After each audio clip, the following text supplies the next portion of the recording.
మీ business ఏదైనా మీ ఊర్లో promotion చేయాలంటే అది సుమన్ టీవీతోనే సాధ్యం. ఇప్పుడే సంప్రదించండి. ఈరోజు గౌరవనీయులు జాయింట్ కలెక్టర్ గారి యొక్క కోర్టుకి హాజరవ్వాల్సిందిగా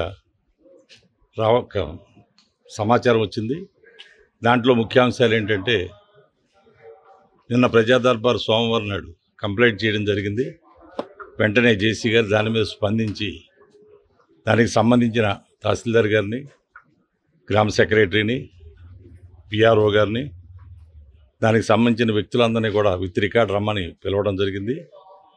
ముఖ్యమైన సమస్య ఏంటంటే, డెల్టా ప్రాంతంలో ఈ సెప్టిక్ ల్యాబొరేటరీస్ అవుట్లెట్ పట్టుకొచ్చి పంట కాలువల్లో, మురుగు కాలువల్లో పోయటం వల్ల మంచినీళ్ళ చెరువులు ఒక పక్క రేయిల్ చెరువులు, చేపల చెరువుల వల్ల కలుషితం అవుతమే కాకుండా కేవలం స్వార్థం కోసం ఎక్కడ పోయాలో తెలియక దాని మీద ప్రభుత్వానికి సరైన అజమాయిషీ లేక ఈ పంట కాలంలో, మురుగు కాలంలో, గ్రామాల్లో పోయటం వల్ల విపరీతమైన అనారోగ్య పరిస్థితి వచ్చే పరిస్థితి ఉంది.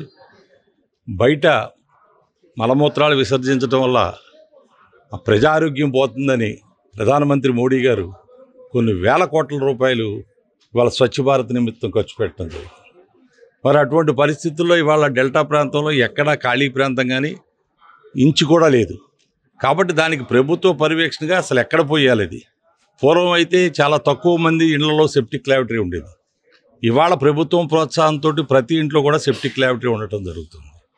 అది 5 వరలు 6 వరలు పెట్టుకోవటం వల్ల చాలా ఇమ్మీడియట్గా ముండిపోతాం. దగ్గరలో ఉన్న ప్రాంతాల్లో గ్రామాల్లో పట్టుకొచ్చిపోయటం జరుగుతుంది. ప్రత్యేకించి నా గ్రామంలో, కొప్పనపూడి గ్రామంలో 2 వెహికల్స్ ఉన్నాయి. ఆ 2 వెహికల్స్ వాళ్ళ సొంత పొలాల్లో అని చెప్పి వాళ్ళ పొలాల్లోనే పోసుకోవడం జరుగుతుంది. కాపురాలు ఉండే దళానికి 400 మీటర్లు, మంచినీళ్ళ చెరువుకు 400 మీటర్లు దూరంలో ఈ పోయటం జరిగింది. స్థానిక శాసనసభ్యులు గౌరవనీయులు రఘురామకృష్ణరాజు గారు చూసి దాని మీద ఇమ్మీడియట్గా యాక్షన్ తీసుకోమని పోలీస్ డిపార్ట్మెంట్కి చెప్పారు. అయినప్పటికీ ఏదో ఎఫ్ఐఆర్ కట్టి మొక్కుపుడిగా కలిసి అక్కడ పెట్టారు. మరి అదేవిధంగా ఇవాళ ఆ సమస్యని ప్రజా సమస్యగా టేకప్ చేసి దాని శాశ్వత పరిష్కారం చూపించాలని కోరుతున్నా. రెండో సమస్య, మరి స్వర్గీయ సర్రాజు గారి టైంలో నేను జడ్పీటీసీగా ఉండగా 74 ఎకరాలు కుప్పనపూడి గ్రామంలో హౌస్ సైట్స్ తీసుకోవడం జరిగింది.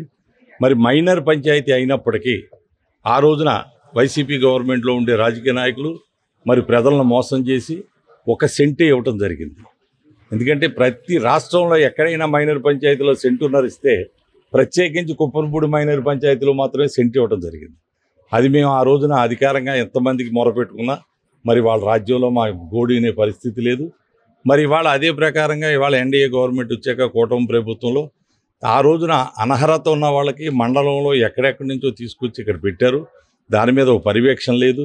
మరి వాళ్ళకి ఇళ్ళు కట్టుకోవటానికి ఎవరు కడుతున్నారు అనేది అజమాయిషీ లేదు. మరి దాని చుట్టూ ఉన్న వాళ్ళందరూ ఆక్రమించుకుని ఎవరి మట్టికాళ్ళు ఆ భూమిని ఆక్రమించుకోవడం జరుగుతుంది.